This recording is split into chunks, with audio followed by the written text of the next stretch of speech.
નમસ્કાર દર્શક મિત્રો, હું છું પરમાર અનિશા. તમે જોઈ રહ્યા છો લોક સામના ન્યૂઝ. તો જોઈએ આજના સમાચાર બોટાદથી અમારા રિપોર્ટર વિપુલ લોહાર સાથે. બોટાદમાં તંત્રની બેદરકારી સામે આવી છે.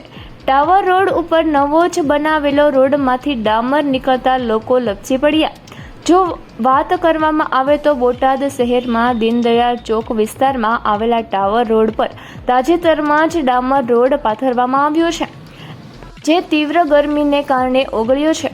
આ કારણે રસ્તા પરથી પસાર થતા લોકો લપસી પડવાના બનાવો બન્યા છે.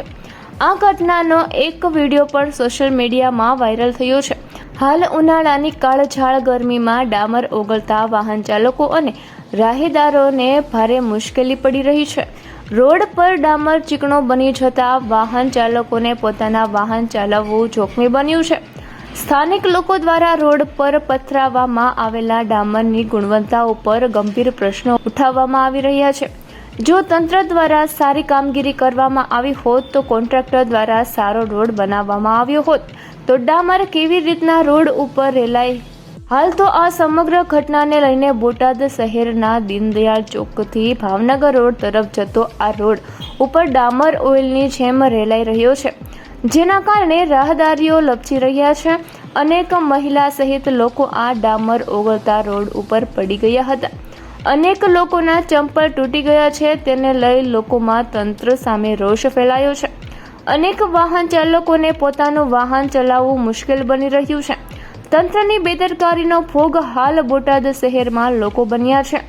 ત્યારે તંત્ર દ્વારા આ ગંભીર બેદરકારી જે થઈ છે તેની જાણ છે કે નહીં તેની ચર્ચાએ જોર પકડ્યું છે. સરકાર દ્વારા કરોડો રૂપિયાના ખર્ચે ડામર રોડ માટે પૈસા ફાળવવામાં આવતા હોય ત્યારે આ રીતના ડામર રોડમાંથી ડામર નીકળવો અને લોકો જેના કારણે રોડ ઉપર પડી જાય છે, લપચી જાય છે. વાહન ચાલકોને પોતાનું વાહન ચલાવવું મુશ્કેલી બન્યું છે. ત્યારે આ કેટલી વાતો યોગ્ય કહેવાય. હવે જોવાનું એ રહ્યું કે તંત્ર આ ગંભીર બેદરકારી કરનાર વિરુદ્ધ કેવી કાર્યવાહી કરે છે કે પછી બધું ભીનું સંકેલી લેવામાં આવે છે. એ તો આગામી દિવસોમાં જ ખબર પડશે.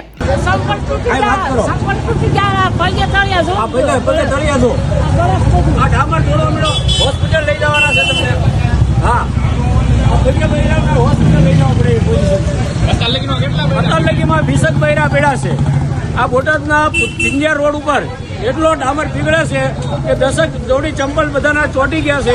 અને આ બેન જો અત્યારે પડી ગયેલા દેખાય છે એટલે બેનને તાત્કાલિક હોસ્પિટલ લઈ જવામાં આવે છે. આ માડી છે, એમને તાત્કાલિક હોસ્પિટલ લઈ જવામાં આવે છે. અને આપણા પગ ચોંટી ગયા છે, ડામર ચોંટી ગયો છે. સાહેબ, આનો તાત્કાલિક નિર્ણય કરો અને તાત્કાલિક ગાડી મોકલીને તમે રેપો મોકલી હાલવાનો રસ્તો બતાવી દો. સત્રજીતભાઈ દાદલ, વોર્ડ નંબર 9 ના અપક્ષ કોર્પોરેટર. અત્યારે તમે જોઈ શકો છો, સવારે 10:30 થી લઈ રોડની પરિસ્થિતિ બહુ ખરાબ છે. જનતા પરેશાન થઈ રહી છે. ડામર રોડ ઓગળી ગયો છે કારણ કે નગરપાલિકાનો અણઘટ વહીવટ અને કોન્ટ્રાક્ટરની મિલીભગતના હિસાબે રાતે ડામર પાથર્યા પછી ઉપર રેફો નાખવામાં નતો આવ્યો તો પબ્લિક અત્યારે પરેશાન થઈ છે. મેં ચીફ ઓફિસર સાહેબને ફોન 1 કલાકથી કર્યો હતો, છતાં પણ કોઈ કાર્યવાહી કરી નથી. અને આપ જોઈ શકો છો ચંપલ કેટલા પડ્યા છે અને વડીલો, બહેનો, માતાઓ હેરાન થાય છે. બુઝુર્ગો પણ હેરાન થાય. હાથ પકડી અને આપણે ટ્રાફિકના જે અધિકારીઓ છે એ મદદ કરી રહ્યા છે.